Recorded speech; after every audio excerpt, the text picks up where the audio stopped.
All right.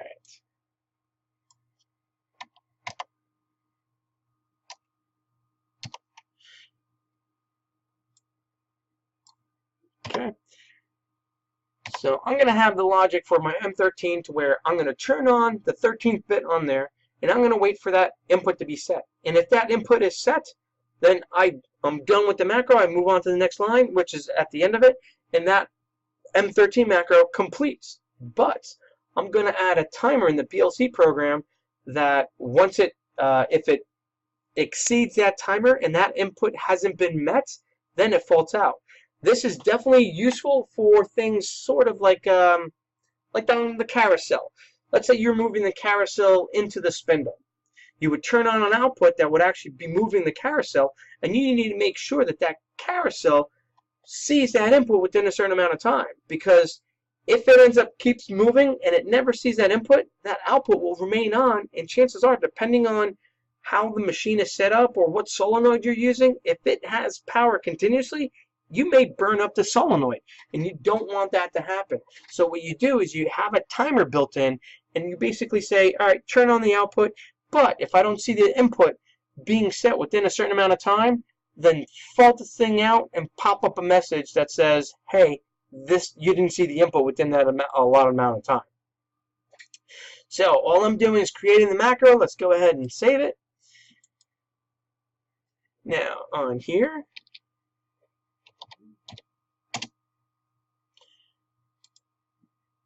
all right, I am going ahead, once the M13 is issued, I'm going to turn on output 16, and then I'm going to say, all right,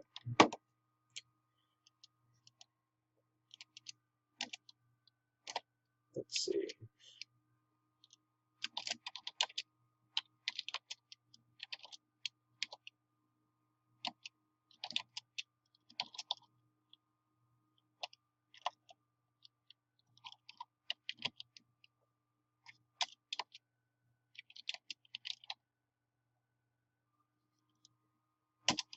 All right, so now this line of logic says if T6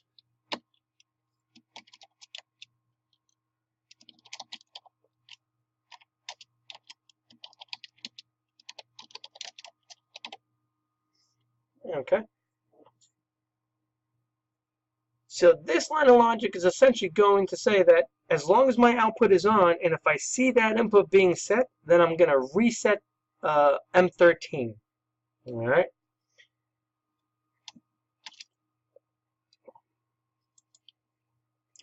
Another thing that I want to do is, since I'm turning that output, I want to make sure that I start the timer. So let's go ahead and call it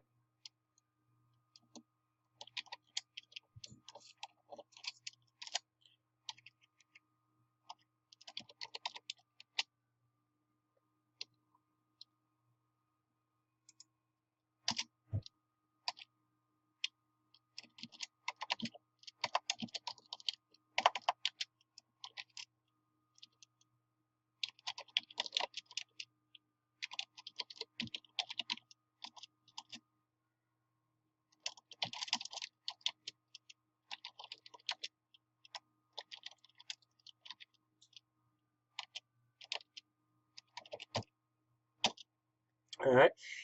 This line of logic is going to go through, and as the PLC program comes through this, it says that if this condition is true, which of course this will always be true, then my timer is going to be set to 5,000. The 5,000 is 5,000 milliseconds, which boils down to 5 seconds. Okay. Anything in the timer in the PLC, all timers are based on milliseconds. All right. So now I'm setting my timer, and then I'm setting my timer, and now one thing I also want to do is that if I see that this switch is set in the correct, like if I see the switch being set while OT6 was turned on and the timer didn't expire, I also want to make sure that I reset that timer. Because if I don't reset the timer, then what ends up happening is the next time that I go to try to turn the thing on, let's say that the switch met in 3 seconds, okay? Switch met in 3 seconds, I turn this thing off, all right? But because there's nothing that resets the timer, that timer still keeps counting. So now it'll count up to 5 seconds. So now the 5 seconds are set. The next time I try to turn this OT6 on, I try to set it, but nothing reset the timer, so that timer's already set, and it'll automatically kick it back out to that fault that I'm going to create when that timer is expired.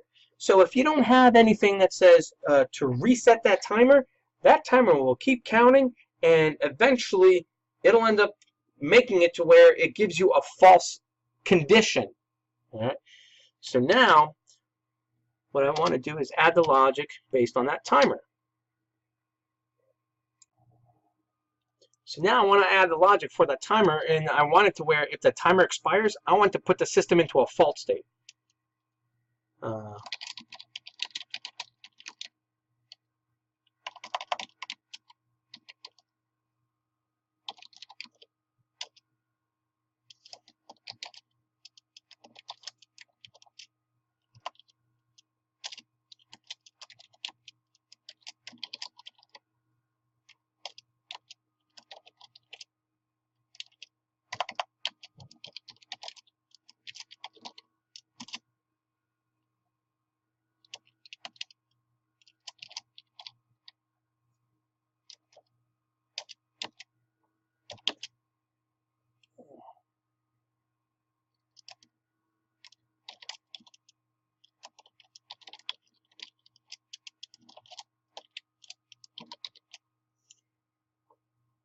Okay. So what this line of logic is going to do is it's going to say if my timer is expired and my switch is not in the correct state, I am going to set this memory bit, which is an other fault, which other fault will also set SV stop on there. Now if I wanted to, rather than setting other fault on here, I could just set SV stop, but I'm going to set it other fault, and I'm also going to assign or place the value that's going to be defined here, which we haven't defined yet, but it's going to put that definition here into this fault message word value. Okay, so right now what I'm going to end up doing is let's go ahead and define this OT6 timeout message. All right, let's go back up here, and I'm just going to pick an arbitrary number that we have somewhere free. Okay, perfect example. 43. So we're going to OT6 timeout message is going to be 11,099 or 11,009. Okay, and that means that it's associated with word value number or error code 43. Okay, that means that I need to update my PLC message file with the 43 in order for it to display a message.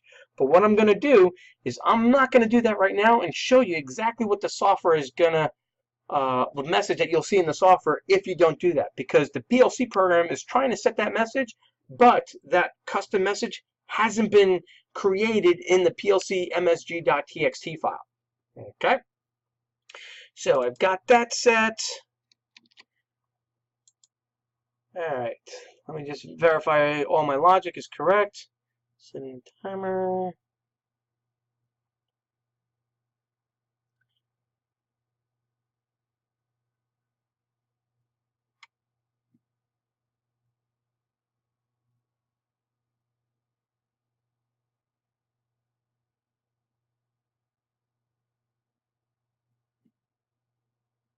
Yes, that all looks good. So let's go ahead. Save this.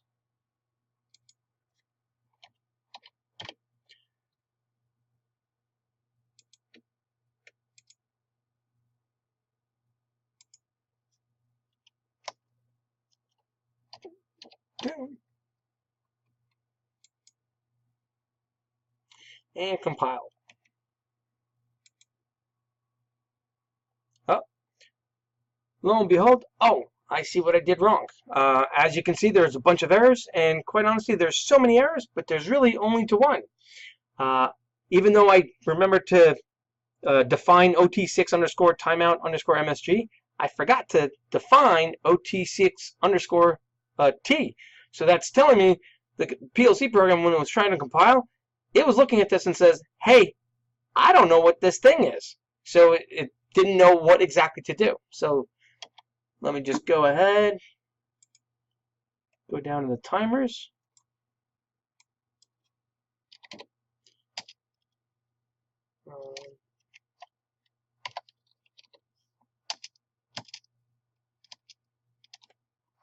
Okay.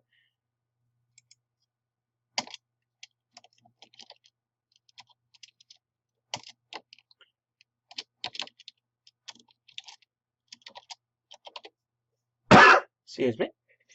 So now let's go ahead and save that. And now let's try compile. Lo and behold, compilation successful. Excellent. So now we're going to go ahead. Let me reboot the hardware.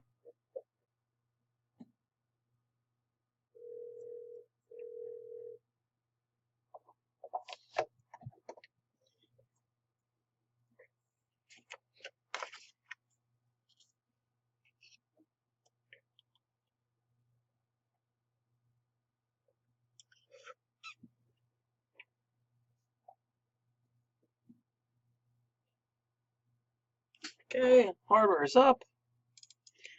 Start the software.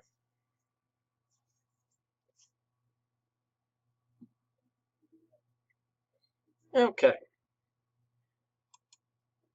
Let's bring up PLC diagnostic menu, and let's go ahead and bring up the PLC detective as well. Okay. Let's go search for that OT6.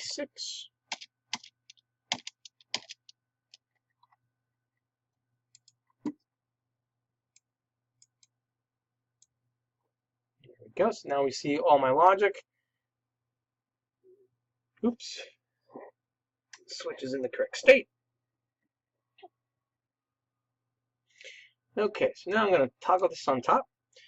So now what we're going to go ahead and do is let's turn on output 6.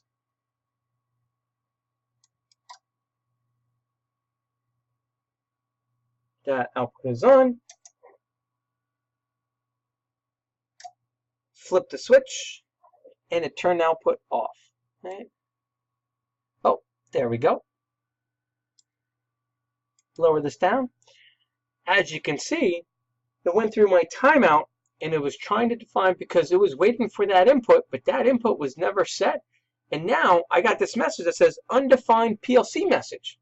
And that's because the PLC program was trying to turn on output or set this message associated with error code 43, and there was nothing defined in the PLC message file with that particular error code.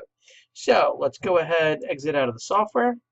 Now, unfortunately, when dealing with the message files, you do have to exit out of the software because the software sees that right when it starts up. Okay, so let's edit that message file.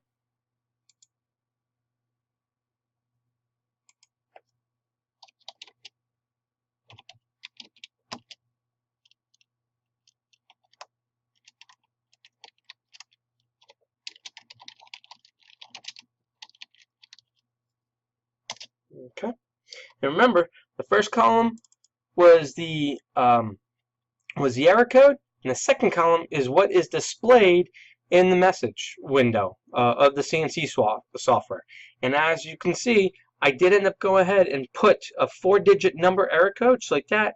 The operator can easily see that it's a 4-digit that's higher than the 1000 series and say, all right, this message is something that was derived from the PLC program. Okay. So I'm going to go ahead, hit save.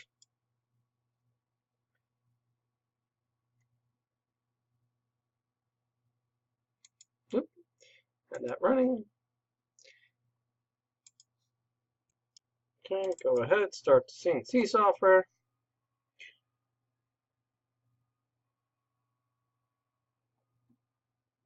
Reset. And hit Alt-I. We see that there's no fault. So the control doesn't see a fault, and that's why no fault out is in good state. Let's go ahead, bring up the PLC detective window. Switch to G6.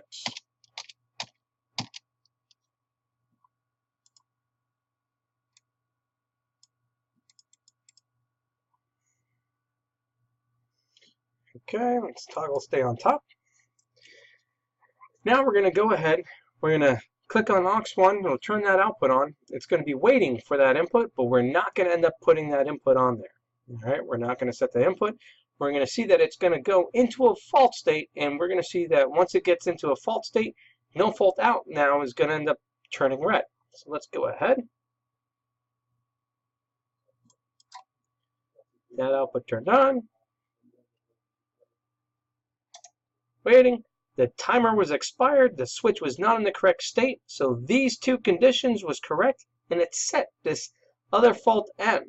And then if I hover over the word value, this word value is the 11,009, which if you remember was what was defined in this OT6 underscore timeout underscore MSG file.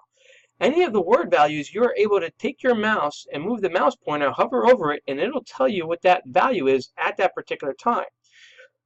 If it's a value that is constantly changing, unfortunately, you can't just hold it on here because it'll only show you what it was at that moment that you hovered over it. So if that value keeps changing, let's say you're looking at, I don't know, the feed rate override knob or something like that. And if you keep changing it, you're going to have to keep moving off, on in order to get the updated value. Okay, so as we can see, this condition was true and this condition was true, which happens to be that the switch 16 was not in the correct state, so it set this fault and it also set this message, this word value. So now we see that because the other fault underscore M memory bit got set, that turned off the no fault out, which apparently that will end up kicking out your e-stop contactor. And the other thing too is that we ended up getting this OT6 timeout error. And of course, we faulted until the job was canceled. But here's the thing that was never taken into account. Even though that faulted out and that output turned on, that output still remains on. See? So we have to make sure that, I don't know what state the control is going to be in, but if that output was ever supposed to turn off whenever it's having a fault, probably should also put a thing on there that says as long as it's not in a fault state, to also turn that output off. And we can easily do that by modifying this line of logic.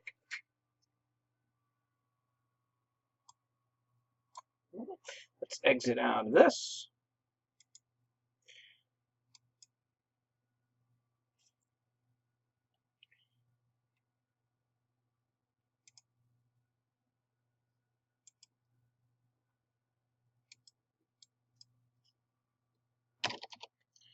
Well, let's just, because we searched for it so many times, let's just do that one. Okay. So on here, we have it where the only thing that's turning that output on is if it's in the M13. But of course, this resets the M13, but because that input was never in the right state, this state never got completed. So this condition was never true in order to reset the M13. So what I'm going to do then is put if M13 and not SV stop. Okay, because once this other fault message gets set, it is actually in fact setting SV stop, and that's what was turning off output 1. All right, so now once this M13 is gone, as long as M13 is active and we're not in a stop state, that output will turn on and remain on. But if either one of these two is false, then that output will turn off. So let's go ahead, we'll save this.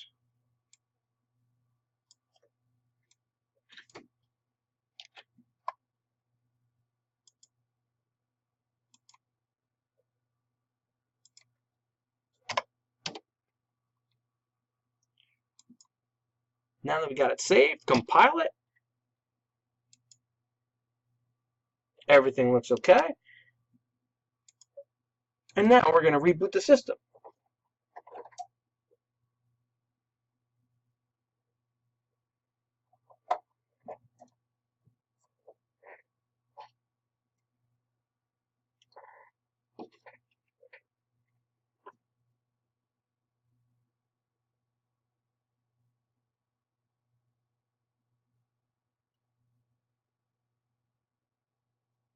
Okay, the hardware is ready, so now I start the software.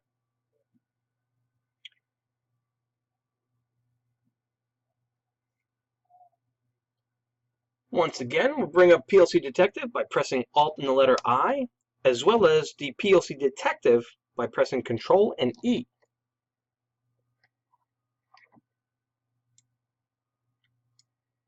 Okay.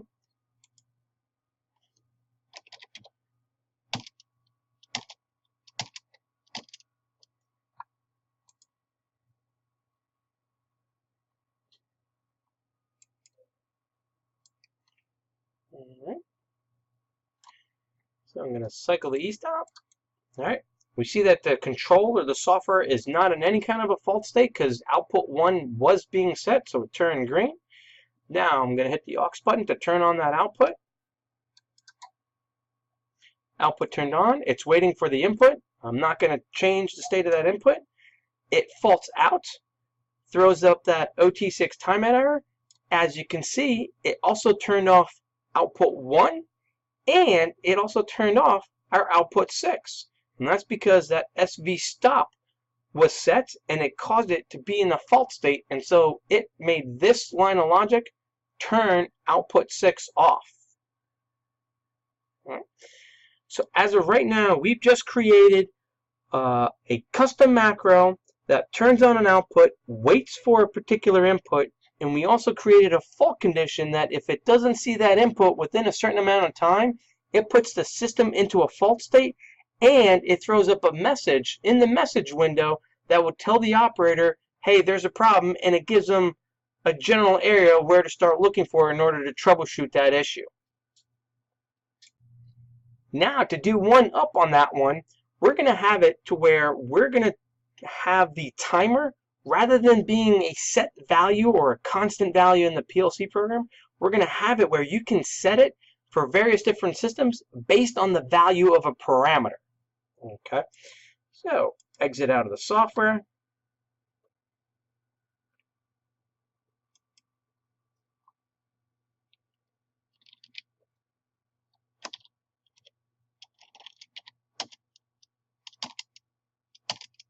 Okay, so rather than setting this to a constant number on here, I'm going to have it to where we look at the value of a particular parameter, which would be the system variable SV machine.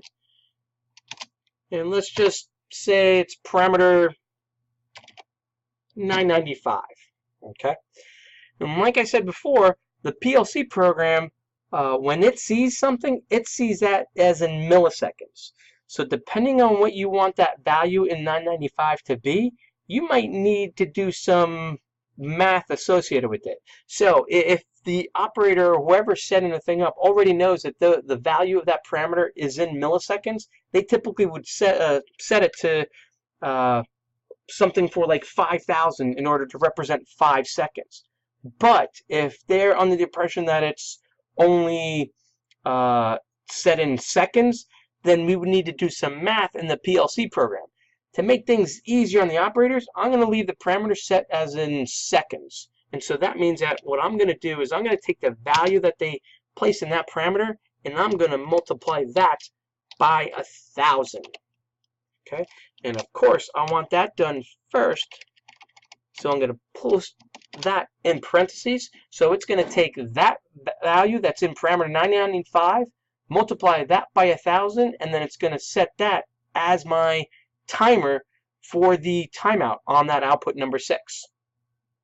So now that I have that done, I am going to go ahead, save this new file.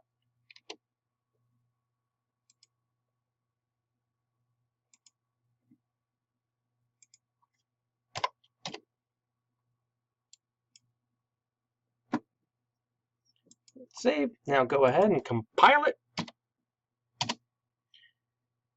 Nothing wrong. Excellent.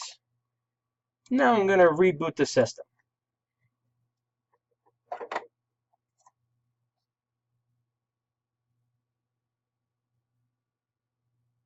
Okay, hardware is up. Let me go ahead and start software.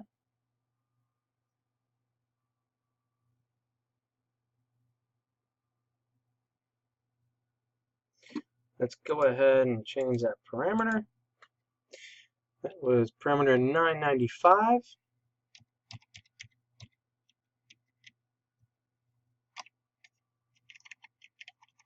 I'm going to put it at 7.5 for 7.5 seconds. Okay, save that. Bring up PLC Diagnostic once again using Alt-I. And I'm also going to bring up PLC Detective using Control and the letter E.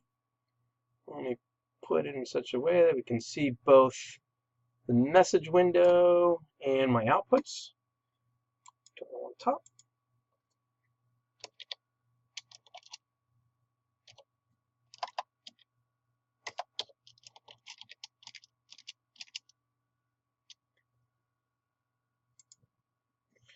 Okay, there we go.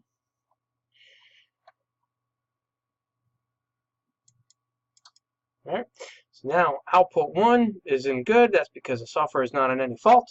I'm going to go ahead, turn on output 6. It's going to go. Wait the 7.5 seconds. Then because I didn't physically flip that switch, it's going to fault out. Times out.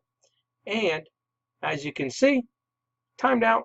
And it actually did happen a little bit faster than what the previous time did. But now, here's the situation though. All right. Let's say whoever set this up, they put a 0 or they didn't put anything in there. The CNC software by default sets the majority of those parameters that it's not using to a value of 0. All right. So if there was a value of 0 in for a machine parameter 995, that means that this timer won't work because it'll be set to a 0. There's no such thing as a 0 time. So what we have to do is we have to take that into account. All right. So let's do that now. Go ahead.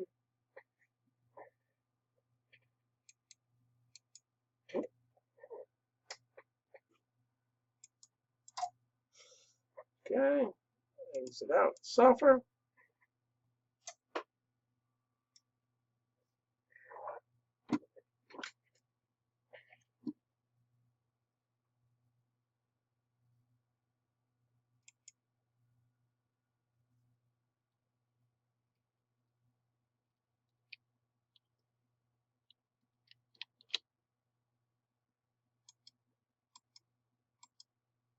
Okay. So that, rather than doing this, let's make a word value then. It says, oops.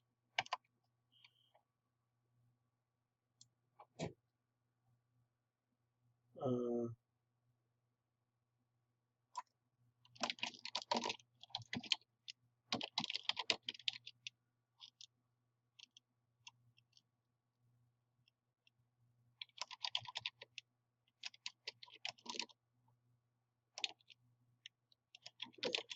0, then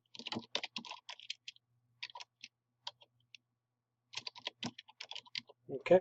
So we're going to basically look at the value of parameter 995, and if it's set to 0, we're going to default that timer to 2 seconds. So now, rather than having this directly set that, we're going to go ahead and have a word associated with that. T6 underscore word value. All right. Oops.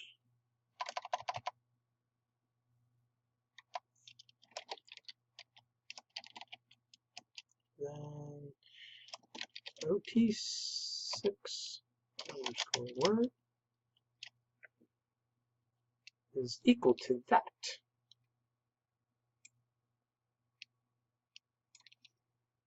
Okay. So this is going to take the value that's stored in 995, multiply that by 1,000, and set that to this word value. Oh. Okay.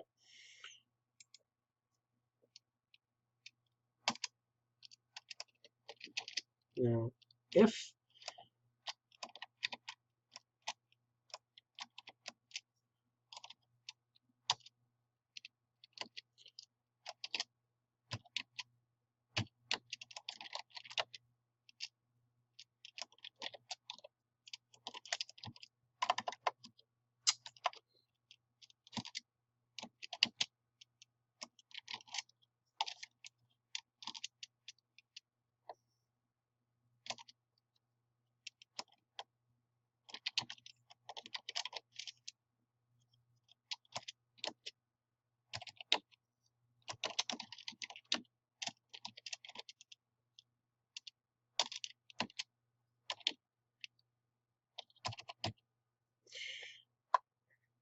Okay, so what this logic is doing now is it's going on this line and it's going to take whatever's in the value that's in parameter 995, multiply that by 1,000 and store it into this word value. This next line looks at that word value and says if it's not 0, then the timer is going to be whatever that word value is assigned to. The last line says, but if that word value is in fact 0, then that timer is going to default it to 2,000.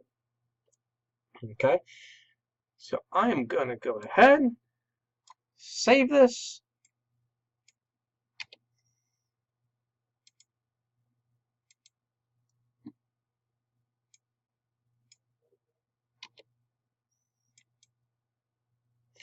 And compile. Oh, once again, I was going a little bit too fast. Clearly, I forgot to define OT6W. Okay.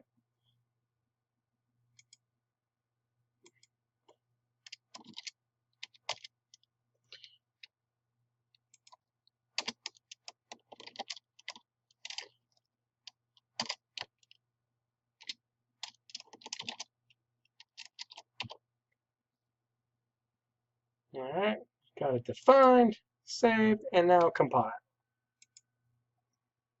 Now it's all happy.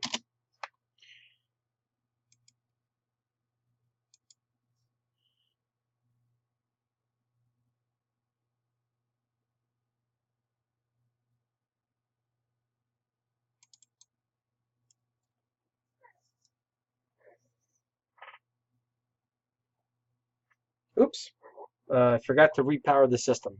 As you can see, we got that message. All right, let's go ahead, clear the fault. PLC diagnostic by hitting Alt-I. PLC detective by pressing Control and E. Bring this down.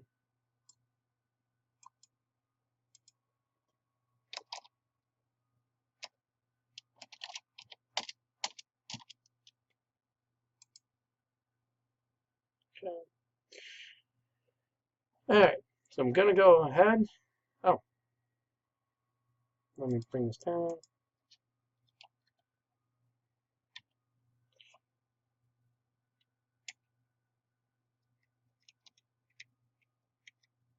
So right now, 995 is set to 7.5 seconds. Okay, so we're gonna go ahead. Hi. I'm gonna turn that output on. As you can see, it's waiting 7.5 seconds. Faults out. Okay. Now that it faulted out, now I'm going to clear that fault, of course, put the switch in the correct state, and now everything's happy. Software is no longer in the fault state. Okay. I'm going to flip the switch back into the normal state, and I'm going to go ahead and set that parameter now to 0.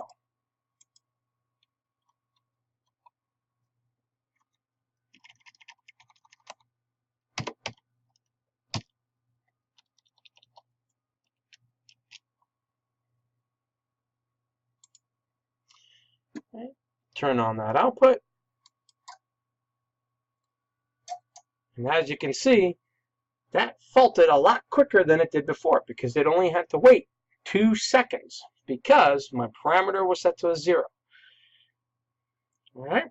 So now we've learned lots of things on how to compile a PLC program, create custom macros, create specific conditions where a macro needs to look at various inputs. We even created a custom message, and we even had it to where the PLC program would put the system in a fault. All right.